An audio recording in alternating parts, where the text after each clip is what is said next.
नमस्ते दोस्तों, एक बहुत अच्छा राम जी के गारी गीत लेके आए हैं। नंद भाभी दोनों जी आगे बढ़ाइए, फुल सपोर्ट कीजिए, भर भर के आशीर्वाद दीजिए।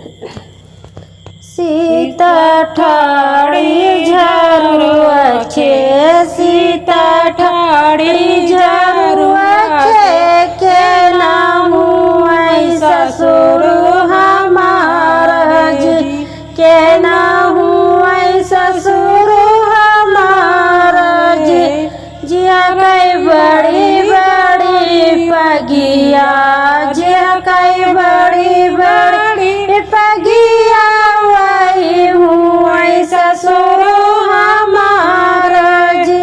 सीता ठाड़ी झरुआ खे, सीता ठाड़ी झरुआ खे, के नाम जठऊ हमारा जी, जिया कई बड़ी बड़ी मछिया, जिया कई बड़ी बड़ी मछिया, वही हूँ जठऊ हमारा जी।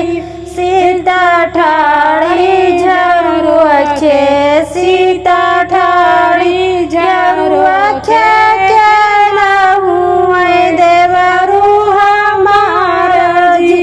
जकरे हाथे में घड़िया, जकरे हाथे में घड़िया, वही हूँ देवरू हमारा जी।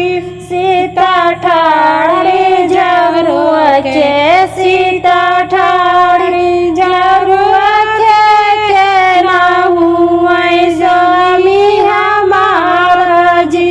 जकरे सिरे मऊरा, जकरे सिरे मऊरा, वही हूँ स्वामी हमारा जी। ओके बाय दोस्तों।